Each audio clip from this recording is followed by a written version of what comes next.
Hello everyone, good morning, welcome back to my channel. আশা করছি সকলেই খুব ভালো আছো। বীরভূম জেলার ছোট্ট একটা শহর থেকে আমি সুধা আবারও চলে এসেছি নতুন দিনে নতুন আরও একটা ব্লগ নিয়ে। তো সাথেই থাকো আমার, আশা রাখছি আজকের ব্লগটাও তোমাদের খুব ভালো লাগবে।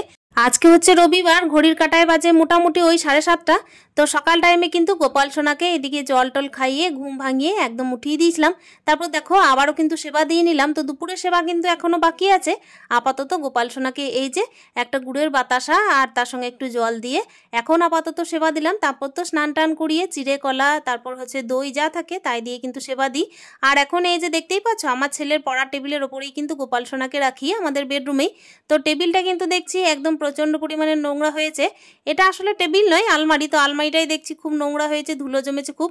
তো ওটাকেই দেখো ভালোভাবে পরিষ্কার করে দিচ্ছি। আর এখানে না অনেকগুলো চকলেট আছে জানো তো, আমার ছেলে আর কি দিয়েছিল গোপাল সোনাকে। তো ওই চকলেটগুলোকে আমি একটু সরিয়ে দিলাম, সরিয়ে রাখলাম। তো দেখো এই যে সরিয়ে সরিয়ে না পরিষ্কার করলে না খুব ধুলোটা জমে যায়। আমাদের এখানে তো চারিদিকেই আর কি দরজা জানলা, সেই কারণে কিন্তু ধুলোগুলো খুবই জমে যায়। আজকের ব্লগে আমি সারা দিনের ব্যস্ততম রুটিনটাই তোমাদের সাথে শেয়ার করব। সংসারে কিন্তু কাজের শেষ নেই বন্ধুরা। কাজ কিন্তু দেখো খুঁজে বের করতে হয় না, কাজ আপনা আপনি কিন্তু দেখবে চোখের সামনে ভাসে যদি আমরা কাজ করতে চাই। আর সকাল থেকে কিন্তু সংসারে অনেকগুলো কাজ থাকে, হিজিবিজি করে তো কাজ কখনো করি না, খুব মন দিয়েই কাজ করি। যেটাই করি না কেন সেটাই মন দিয়ে করি। আর ওই কারণেই কিন্তু সারা দিন আমার একটা ব্যস্ততার মধ্য দিয়েই কেটে যায়। প্রত্যেক দিনের কিন্তু ডেলি রুটিনের মধ্যে আমার যখন ছেলের স্কুল থাকে তখন কিন্তু ব্যস্ততা একটু সকাল সকাল আরও বেশি বেড়ে যায় বলতে পারো। মানে সকালে উঠেই কিন্তু রান্না বান্নার একটা চিন্তা থাকে। আর ওইদিকে না আমার ছেলের কোনোভাবেই কোনো গান বাজনা পড়াশুনো কোনো কিছুই আমি দেখতে পারি না, যেহেতু রান্নাঘরে ঢুকে যাই। আর এখন যেহেতু ছেলের স্কুলটা নেই সেই কারণেই কিন্তু আমি এদিকে গান টান দেখো করাতে বসে গেছি। ছেলেকে কিন্তু প্রত্যেক দিন সকালে একটুখানি টাইম দিতে পারলে বেশ ভালোই লাগে, তবে স্কুল থাকলে তো সেটা হয়ে ওঠে না। এখন যেহেতু স্কুল নেই বলেই কিন্তু সকালে একটুখানি বসতে পারা যায়, আর তার সঙ্গে কিন্তু গান বাজনাটাও একটু রেওয়াজ করা যাচ্ছে। তো চলো এদিকে কিন্তু ছেলেকে বসিয়ে দিলাম গানের রেওয়াজে। তারপরই দেখছি এই যে মাছওয়ালি দিদিমা কিন্তু চলে এসেছেন মাছ বিক্রি করতে। তো আজকে কিন্তু আমার মাছ নেওয়ার একদমই ইচ্ছা ছিল না, তবে কি বলতো এই দিদিমা না আমাকে জোর করে মাছ দিয়েই ছাড়বেন। আর দেখো 500 মাছ দিয়েই ছাড়লেন। আসলে কি বলতো দিদিমা না কোনোভাবেই তেলাপিয়া মাছ ছাড়া অন্য মাছ রাখতেই চান না। ওই কারণেই একই রকম মাছ কিন্তু আমার খেতেও ইচ্ছা করে না। কিন্তু কি বলতো আমার হাজবেন্ড না বলেন যে বৃদ্ধা মহিলা তো যতই হোক দাঁড়ায় আসছেন, তো তুমি কিন্তু ঘুরিও না, যাই হোক না কেন একটু হলেও কিন্তু নিও। সেই কারণেই নিতে বাধ্য হলাম। আসলে কি জানো তো এই মাছওয়ালি দিদিমা না ভালোভাবে জানেন যে উনি যদি আসেন না আমি কোনোভাবেই কিন্তু না করব না, যে মাছই নিয়ে আসুন না কেন আমি কিন্তু নেবই। আর ওনার না একটা বিষয় আমার খুব ভালো লাগে, উনি কিন্তু আমার ওপর জোর খাটাতে পারেন। আর আসলে সবার ওপর কিন্তু দেখবে জীবনে জোর খাটানো যায় না, আপনজন হলেও কিন্তু জোর খাটানো যায় না, তবে ভালোবাসার মানুষ হলে কিন্তু অতি অবশ্যই জোর খাটানো যায়। তো সেই হিসেবেই আর কি উনি আমার উপর জোর খাটাতে পারেন। তাতে বাইরের লোক হতে পারে, রক্তের সম্পর্ক নাও হতে পারে, সে যাই হোক না কেন কাজের কথায় আসি। এদিকে দেখতেই পেলে সবজিটা কেটেছি, সবজি বলতে আজকে কুদরি আলু ভাজা করব, আর ওইদিকে একটুখানি আলু সিদ্ধ করব ভেবেছি। এদিকে কিন্তু মাসকলাইয়ের ডাল করব। তো এইসব রান্নাগুলো হবে, আর ওইদিকে তো মাছ তো আছেই। আর ছেলেকে দেখো ডিম করে দিতে হবে। তো ছেলে কিন্তু বললো যে আজকে ডিম নাও খেতে পারি, সয়াবিন খাবো। তো সয়াবিন বাড়িতে ছিল না, তবু কিন্তু গিয়ে আবার নিয়ে আসতে হলো। কি বলো তো বন্ধুরা, একলা সংসারে কিন্তু দেখবে যতটা ব্যস্ততা হয় আর কি ততটা কিন্তু 10-এর সংসারে হয় না। আমার তো মনে হয় এইটাই, কেন কি একলা সংসারে তোমাকে খুঁটিনাটি যা কিছুই শেষ হোক না কেন সেটা কিন্তু দৌড়ে দৌড়ে গিয়ে নিয়ে আসতে হবে। আবার অনেক সংসার এমনও থাকে যে 10টার মধ্যে হয়তো হাজবেন্ড খেয়ে দিয়ে একদম অফিস চলে যাবেন, সেই এলেন রাত 8টায়। তো এই ক্ষেত্রেও কিন্তু গৃহবধূদেরকে নিজের কাজও করতে হয়, ঘরের কাজও করতে হয়, তার সঙ্গে ব্যাপার হচ্ছে কি বাচ্চাও মানুষ করতে হয়, হয়তো বা বাইরেও দিকগুলো দেখতে হয়। তবে কি বলতো ওই যে হাজবেন্ডরা সারাদিনের পরে একবারে ঘর ঢোকেন তখন হয়তো বা বাইরের জিনিসপত্র মুদিখানা এই সমস্ত কিছু তো এনে দিতে পারেন। তবে আমার ক্ষেত্রে না একেবারে ব্যতিক্রম বলতে পারো, কেন কি ব্যস্ততম জীবন কিন্তু আমার প্রত্যেকটা দিনের প্রত্যেকটা মুহূর্তেই থাকে। আমার কিন্তু হিরে থেকে জিরে একদম সমস্ত কিছুই নিজেকে একা দেখতে হয়, তাতে অসুস্থ শরীর হলেও কি যাই হোক না কেন। আর এই ব্যস্ততম রুটিনকে যদি আমি চেঞ্জ করি না তাহলে কিন্তু বলতে পারো আমার ছেলের একদম সব কিছু ডামাডোল হয়ে যাবে। তো এইরকম কিন্তু চলে আমার প্রত্যেক দিনের একটা ব্যস্ততা। যাই হোক না কেন এদিকে কিন্তু দুধওয়ালা কাকু এসেছিলেন, তো ওই দুধটাকে দেখো ফ্রিজের মধ্যে ভরে দিলাম। আর মাছ কিন্তু দেখো ওইদিকে কেটে ধুয়ে নিয়ে নিয়েছি। এদিকে তো ভাতের হাঁড়ি থেকে দেখছোই ফেনাটা ঝরিয়ে নিয়েছি, তো ভাতটাও এদিকে দেখো ঠিকঠাকভাবে রেখে দিলাম। আর ওই যে প্রেশার কুকারের মধ্যে ওটার মধ্যে কিন্তু আমি মাছ মাসকলাইয়ের ডাল বসিয়েছি। যেহেতু ইদানিং গরমটা খুব পড়ছে তো বন্ধুরা, সেই কারণে কিন্তু মুসুর ডালটা এখন বন্ধই রেখেছি বলতে পারো। ওই অড়হর ডাল আর তার সঙ্গে হচ্ছে মাসকলাইয়ের ডাল, এই দুই ডাল দিয়েই কিন্তু আপাতত প্রত্যেক দিনটাই চলছে। গ্রীষ্মকালীন রুটিনটা একটুখানি আলাদা চলে, আসলে টাইমের একটু হেরফের হয়। তবে শীতকালীন রুটিনে কি হয় বলো তো, সকাল সকাল কিন্তু কোনো কাজ হতে চায় না দেখবে। যাই হোক না কেন, গ্রীষ্মকালীন সময়ে কিন্তু হাতে একটু সময়টা বেশিই পাওয়া যায়, আর শীতকালীন সময়ে কি হয় যে একটুখানি দিনটা ছোট হয়ে যায় বলে কিন্তু কাজ মানে বলতে পারো যে কুলিয়ে উঠি না সময়ের মধ্যে।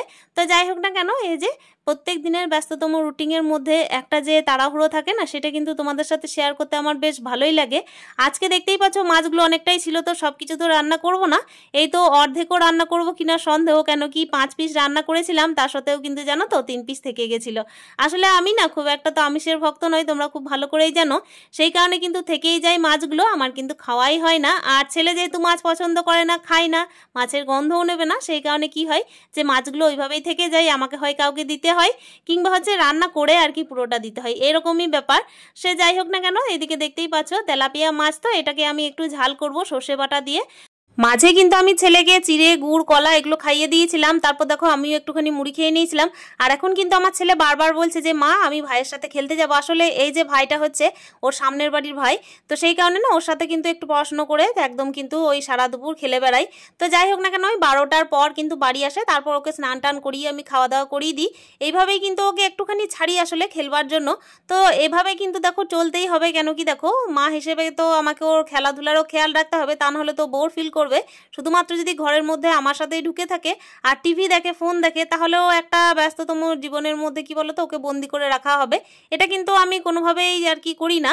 আমি চেষ্টা করি সব সময় ও নিজের ছোট ছোট বন্ধুগুলোকে নিয়ে একটুখানি সময়টা কাটাক, ছোটাছুটি করে সারা দুপুর, হয়তো ওর বাড়িতে গিয়ে একটু খেললো, এর বাড়িতে গিয়ে একটু খেললো, কিংবা হচ্ছে বাচ্চাগুলো আমাদের বাড়িতে এসে খেললো, আর কিংবা হচ্ছে কি বলতো আমাদের বাড়ির সামনে যে তেঁতুল গাছটা আছে, তো ওইখানে গিয়ে সবাই মিলে খেললো, একটুখানি নজরে রাখতে হয় এই যা। তো এইভাবেই আর কি চলছে প্রত্যেক দিনের রুটিনটা।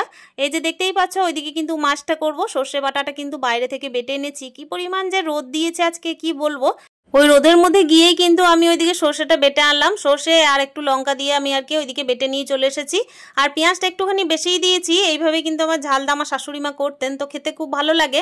আমি ওনার মতো এত টেস্টি রান্না করতে পারি না, তবে চেষ্টা করি কখনো কখনো একটু ভালোবেসে রান্না করার। তো যাই হোক না কেন দেখো রান্নাটা কিন্তু হয়ে গেছে। রান্নাটা খারাপ হয়েছে তা বলবো না, মোটামুটি বেশ ভালোই হয়েছিল। আর এইদিকে একটুখানি আলু সিদ্ধ করব বললাম না, তো এই যে দেখো আলুটা সিদ্ধ করে ওদিকে মেখে নেব।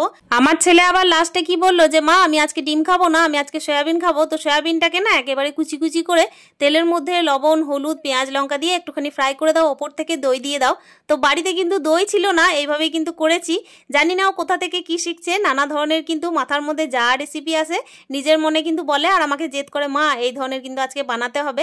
আসলে একা সংসারে ব্যস্ততম জীবনে কিন্তু ছেলে নিয়ে চলতে গেলে ছেলের অনেক কিছুই ছোট ছোট আবদার পূরণ করতে হয়। সেগুলো দেখো বড়সড় নয়, তবে হ্যাঁ বাচ্চা মানুষ তো ওর মাথাতে অনেক রকমের বুদ্ধি এখন খেলতেই পারে। তো মা হিসেবে তো আমারই দায়িত্ব, যেহেতু আর কাউকে না পেলে দেখো এই ব্যস্ততম জীবনেও কিন্তু ওকেই আমাকে সঙ্গ দিতে হবে, তাই না? তো এইভাবেই কিন্তু সারা দিন আমার কেটে যায়। এই তো রান্নাবান্না হয়ে গেল, রান্নাবান্না হওয়ার পর কিন্তু গ্যাস ওভেনটা মুছে এই যে বাসনগুলো বের করে নিয়েছি। মাঝে কিন্তু ছেলেকে স্নানও করিয়ে দিয়েছিলাম বন্ধুরা, মানে যখন আর কি গ্যাস ওভেনটা মুছেছি তার আগেই। এই যে দেখো প্যানটা কিন্তু সার্ফ জল দিয়ে ভিজিয়ে রেখেছিলাম, তো সেটাই আমি মিলে দিলাম। আর ওই যে সকাল টাইমে যেগুলো আর কি কাঁচা হয়েছিল, তো সেগুলো একটু উল্টে পাল্টে দিলাম, সবগুলো আর কি শুকায়নি সেই কারণেই। আর যেগুলো শুকিয়েছে সেগুলো নিয়ে চলে যাব। আজকে একটা চাদর কাচা হয়েছিল, আর এই যে মায়ের আর কি শাড়ি ব্লাউজগুলোও ছিল, তো সেগুলো তুলে নিলাম। আর আমার নাইটিগুলো দেখছি যে শুকিয়ে গেছে, তবে ছেলের জামা প্যান্টগুলো এখনো শুকায়নি, সেগুলোকে একটু ওলট পালট করে দিলাম আর কি।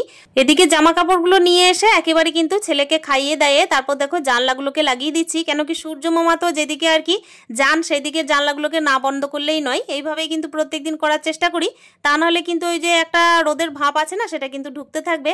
আর এই দেখো এই রুমটাতে যেটাতে কিনা আমি ছেলেকে গান করতে বসেছিলাম, তো পাশের বাড়ির কাকিমাদের ফুল গাছের ফুলগুলো না আমাদের একদম জানলা দিয়ে ঢুকে যায়, এত ভালো লাগে দেখতে।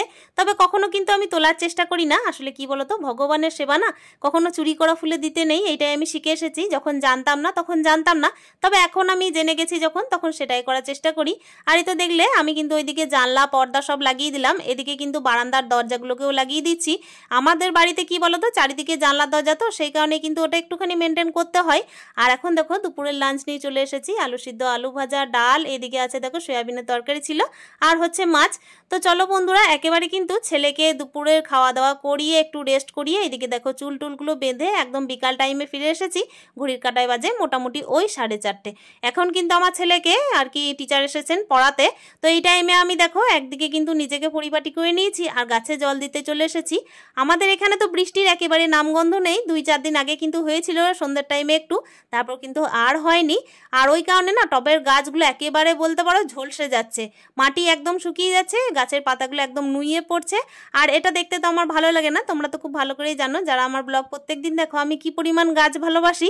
ওইদিকে কিন্তু গাছে জল দেওয়ার পরে একেবারে দেখো চলে এসেছি সন্ধে টন্ধে দিয়ে জামা কাপড় চেঞ্জ করে তারপর ছেলেকে একটুখানি দুধটা দিতে।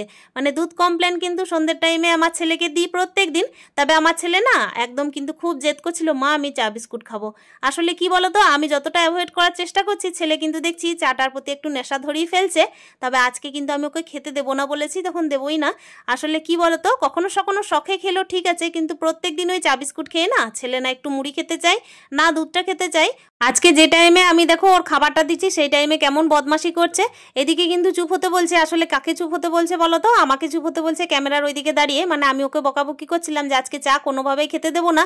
আর এই যে যখন আর কি সুগার ফ্রি বিস্কুটটা বের করেছি না, তখন কিন্তু ওর আরও জেদ বেড়ে গেছে যে মা সুগার ফ্রি বিস্কুট দিয়ে আমি চা খাবো। আসলে এই সুগার ফ্রি বিস্কুটটা কিন্তু ও খেতে খুব ভালোবাসে, আর রোয়া চা দিয়ে কিন্তু খুবই ভালোবাসে। ওইটাই জেদ করছিল আর আমি ওইটাই মানা করছিলাম। তাই দেখো ক্যামেরার সামনে আমাকে আর কি বলছে যে তুমি চুপ করো চুপ করো, এটাই বলার চেষ্টা করছে। যাই হোক না কেন, মা চুপ করো আমাকে একটু চা খেতে দাও, এই বলছে আর কি। যাই হোক না কেন দেখো বন্ধুরা, সংসারের তো সমস্ত কাজ আছে, তার সঙ্গে তো অনেক দায়িত্বও আছে।